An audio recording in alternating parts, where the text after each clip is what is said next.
de tenerlo, es considerado uno de los mejores periodistas de investigación de América Latina, escribió varios libros, investigó mucho, también tomó sus pausas y ahora incursiona también en el mundo de la novela histórica. Hugo Alconadamón, bienvenido, ¿cómo estás? Buenas noches, José, gracias por invitarme. Hugo, ¿cómo llevas este periodismo en esta época, ¿no? Digo, uno ve que los países están divididos, que cuando uno investiga te agarran de un lado o de otro. ¿Cómo llevas eso siendo vos alguien que investiga hace muchos años?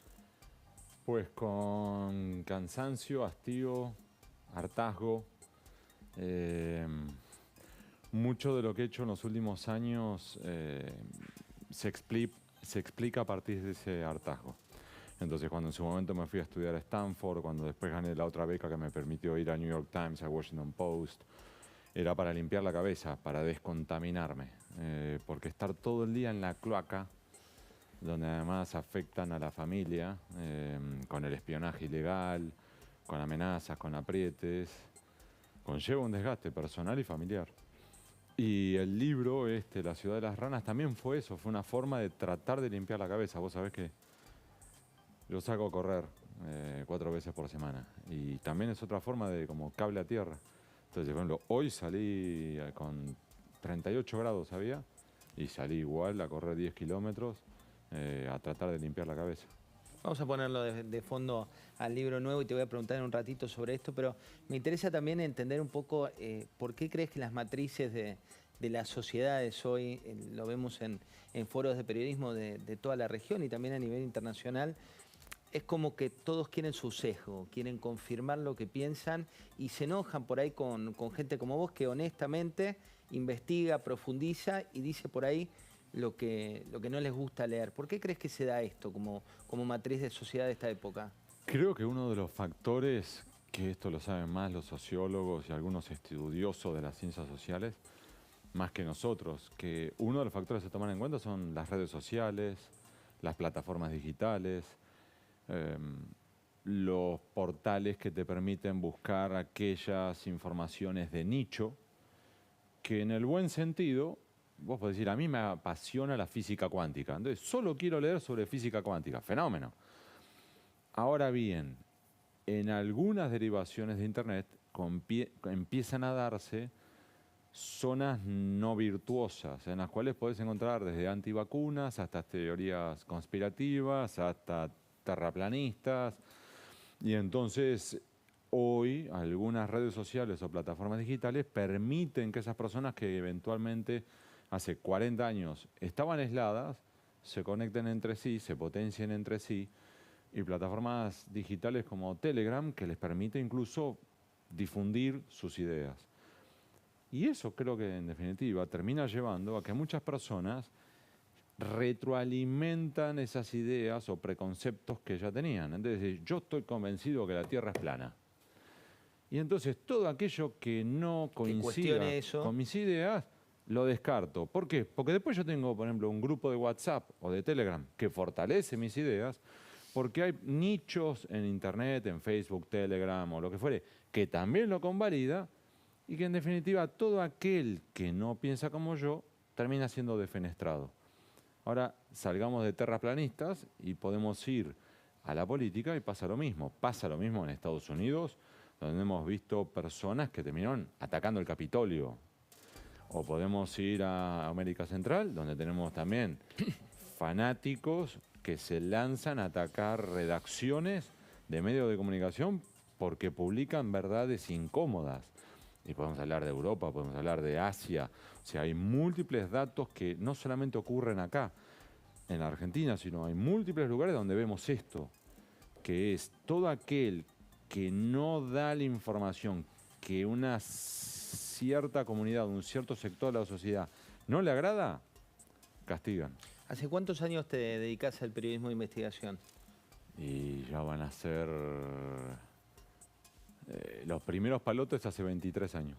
¿Y viviste una época tan profunda en términos de división como la que estamos viviendo, como esta época? ¿Crees que viene hace tiempo o está peor? Viene desde hace tiempo y lo que tenés es como periodos más tranquilos y periodos más álgidos, que a veces responden a ciclos económicos, a veces responden a ciclos políticos, y para un fin de ciclo o una campaña electoral.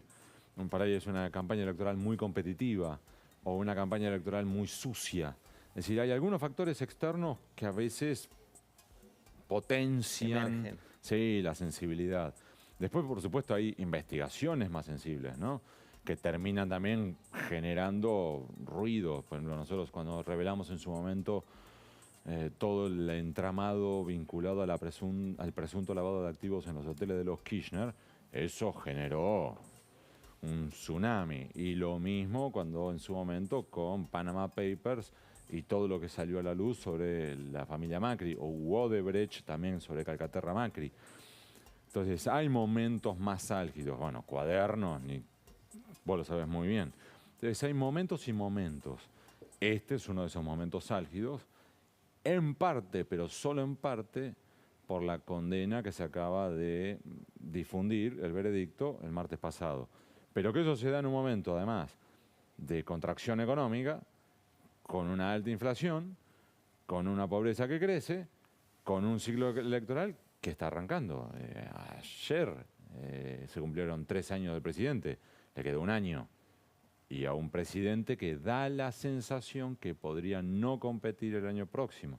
Con lo cual se abren multiplicidad de opciones para multiplicidad de candidatos. Eso genera a su vez ruidos, tensiones, cruje el aparato.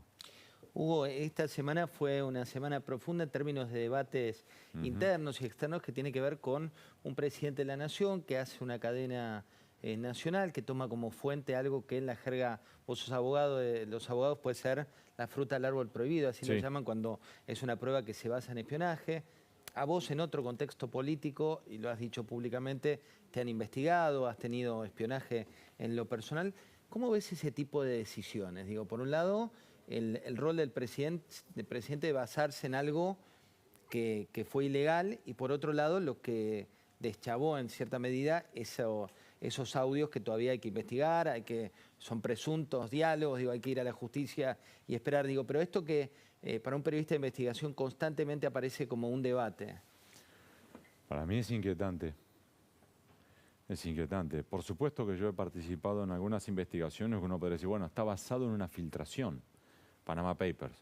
Está basado en la filtración que alguien violó un secreto de guardar material que no debería, que era un estudio jurídico.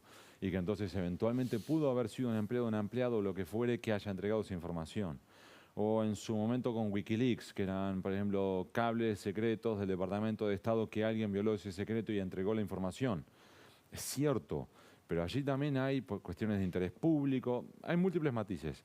Ahora bien, algo como lo que ha ocurrido la semana pasada, donde un presidente de la nación tome material prohibido, fruto de un hackeo o un espionaje ilegal o alguna otra variante, es como mínimo inquietante. Sobre todo para un presidente que había, en teoría, denunciado, repudiado los sótanos de la democracia. Y no hay más sótano que había eso. Había sufrido, ¿te acordás? Sí, en su momento un hackeo también. Y de hecho no hay más sótano que esto. Y esto no es algo menor. ¿Por qué? Vamos a decirlo de otro modo para los que nos están viendo. Supongamos que un fiscal tiene el dato de que en una vivienda hay explotación infantil, trabajo esclavo infantil. Allana. En efecto, encuentra nenes que están trabajando. Es una vergüenza, un escándalo, es oprobioso, deberían ir todos presos. Pero si ordenó eso, ese allanamiento, sin una autorización de un juez competente, es todo nulo. Con lo cual, en definitiva, van a quedar todos impunes. Entonces, en este caso, importa el fondo e importa la forma. Importa la forma, porque decir, a ver, ¿cómo se investiga esto? ¿Cómo sale a la luz esto? Porque eventualmente, si en efecto los jueces, fiscales, empresarios cometieron el delito de dádivas o de incumplimiento de los deberes de funcionario público, si no se resuelve cómo se obtuvo este material, es todo nulo, quedarán impunes. Entonces, incluso aquellos que quieren que esto sea una oportunidad para transparentar, limpiar, ordenar las instituciones, esto puede ser contraproducente. Y algo más. Hoy recibí material sobre un dictamen del fiscal federal Federico Delgado. que tuvo que investigar cómo se hackeó el teléfono de la otra víctima original de esto, que es el ministro de Justicia y Seguridad porteño, Marcelo de Alessandro, y el diputado nacional, Diego Santilli. A Federico Delgado le toca investigar cómo hackearon, cómo intervinieron, cómo chuparon el teléfono de Diego Santilli. Y lo que encontró fue justamente esta idea de poder gestionar un nuevo SIM, lo gestionas por teléfono, necesitas 3 o 4 datos muy básicos, que si agarrás Google, sí, los obtenés. O sea, no es que es una cosa muy sensible. Y que además lo podés cambiar, el SIM lo podés cambiar de tu teléfono, el chip, por internet. Con lo cual, lo que él dice es, por un lado, no vamos a poder llegar a determinar quién hizo esto. Y al mismo tiempo, lo que está desnudando es una enorme falencia sistémica mirando para adelante. Es decir, eventualmente, así como le entraron a... Todos somos vulnerables. Y además, esto se puede utilizar eventualmente para después por un secuestro extorsivo. Porque la misma dinámica con la cual vos chupás un teléfono, que vos podés hacerlo para después llamar por teléfono y decir, hola, soy José del Río, me podés mandar una transferencia bancaria, después mañana te doy los dólares. Desde eso hasta que alguien diga, diciendo que es con tu teléfono, pide un rescate por un secuestro extorsivo. Y que quede toda una nebulosa. Lo máximo que se ha logrado avanzar es que esos teléfonos se chuparon desde El Dorado, Misiones, nada más. Y no van a poder entrarle más. Hugo, investigaste de norte a sur, de oeste a este, todos los palos políticos y demás. ¿Has sufrido injurias, editados de 30 segundos, de declaraciones varias, que duran 3, 4 horas y te toman 30 segundos? ¿En qué momento el cuero se vuelve duro como para no sufrir con ese tipo de cuestiones? Nunca. Hay algunas que te duelen más que otras. Duelen mucho cuando se meten con la familia. Porque en mi caso yo hago lo que a mí me gusta. Y aun cuando a veces me desgaste y me canso y me voy, yo hago lo que a mí me gusta. Yo elegí esto. De hecho, cuando me casé con mi mujer, la cena con mi mujer, cuando yo le propuse casarnos, no fue una cena a la luz de las velas. Nosotros hablamos en una trattoria en La Plata y yo le dije, por mi trabajo podemos terminar el exilio. O sea, y hablamos de eso. Que si caminábamos este camino juntos, podíamos terminar fuera del país. Entonces, mi mujer también, puedo decir, mirá, ella asumió las consecuencias de sus actos, decir, dale, vamos. Mi mujer atiende la llamada telefónica a las 4 de la mañana, corta y dice, era para vos, y sigue durmiendo. Y son llamados desagradables, pero mi mujer lo acepta. Los que no tienen derecho a padecer esto son mis chicos, porque mis chicos nacieron y me miran y me dicen, ¿y yo por qué tengo que bailar esta? Nos espiaron en mi casa. Y nos sacaron fotos. Y mis hijos después decir, ¿y yo por qué tengo que estar en esta foto? Y tengo que aparecer filmado y tengo que aparecer esto. Eso te duele más. ¿Y qué conclusión haces de ese momento de espionaje? Digamos, ¿qué es lo que se buscaba? ¿Por qué se buscaba? Cazar las fuentes. Querían determinar quiénes hablaban conmigo. De hecho, han intentado chupar mi teléfono, mis cuentas de correo. Y lo han hecho varios gobiernos. A ver, acá que ninguno se haga... Sí, una gravedad institucional que no se chupen el dedo. O sea, después ves personas que por Twitter salen a solidarizarse conmigo. Digo, pedazo de patán, si vos estabas metido en la runfla también. Entonces eso fastidia. Pero más allá de eso, el cuero por momentos se adelgaza y te duele por el lado de los chicos. Y por otro lado, lo que te queda como lección es ir mirando para adelante. ¿Cómo se corrige esto? Con más instituciones, con mejores controles, Yo no creo que haya que abolir la agencia de inteligencia. Yo creo que hay que profesionalizarla, hay que mejorarla, hay que ponerle nivel, hay que controlarla en serio, con una comisión bicameral que haga controles en serio, con un poder judicial que haga investigaciones en serio, no que venga con esta estupidez de cuenta propista. ¿Qué cuenta propista? ¿Cuándo vas a imaginar que un grupo de espías van a salir a espiar? No a mí, olvídate de mí. Pero si van a investigarlo a Horacio Rodríguez Larreta, o a una hija del presidente Macri, o a un espía menor, pelele, último eslabón de la cadena, ¿se va a animar a investigar a la hija del presidente? Ahí hay órdenes superiores. ¿Cuán arriba es la pregunta, José? ¿Hacia dónde llega? Hablabas de Otesur como una de las causas, veíamos hace unos minutos las declaraciones de la vicepresidenta, ¿no?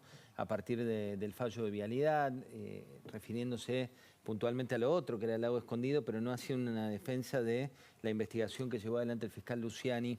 Cuando ves esta causa, ¿crees que va a ser un efecto dominó respecto de otras investigaciones? ¿Cómo lo ves? No sé si lo hará, debería. ¿Por qué? Vamos a ultra simplificarlo, José. Lo que tenemos es un circuito en el cual vos tenés durante años el gobierno de Néstor y luego de Cristina Kirchner le giraron fondos desde el gobierno nacional a empresas de Lázaro Báez para que luego Lázaro Báez, a través de una de sus empresas, se encargara de administrar los hoteles de los Kirchner para que después otras empresas de Lázaro Báez alquilaran cientos de habitaciones y salones en esos hoteles que jamás usaron para devolverle fondos a los Kirchner. Entonces, los Kirchner entregan fondos y el beneficiario de esos fondos los devuelve. El circuito. Esto con los hoteles. Eso es Otesur. Mismo circuito en Los Sauces. Los Kirchner le giran fondos de obra pública a Lázaro Báez y Lázaro Báez, a través de múltiples de sus empresas, alquilan los inmuebles de los Kirchner y devuelven los fondos. Eso es Los Sauces. Y en Los Sauces, que Los Sauces como causa penal no alude a el hotel, la hostería Los Sauces, sino alude a Los Sauces Sociedad Anónima, que es la sociedad de los Kirchner donde tenían adentro de esa sociedad todos los inmuebles que ellos ponían en alquiler, tanto en Río Gallegos como en Buenos Aires. En esta segunda, Los Sauces, el mismo circuito es con Cristóbal López. De allí la importancia. ¿Por qué?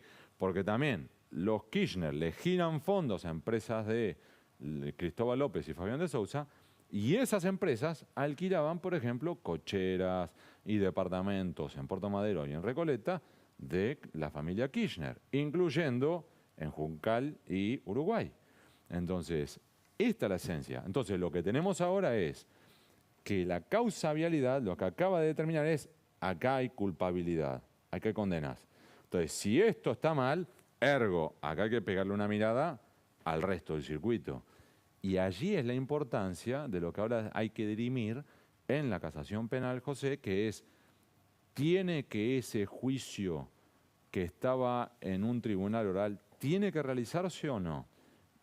Tenemos un tribunal oral que decidió no hacer un juicio oral. Es decir, tenés un tribunal oral el que decidió, yo no hago de tribunal oral. Y entonces ahora esto fue apelado y la casación tiene que determinar, no, si están bien sobreseídos, o por el contrario decir, no, hagan un juicio oral y revisen si este giro que va de Lázaro Báez o Cristóbal López a los Kirchner es lícito o delictual.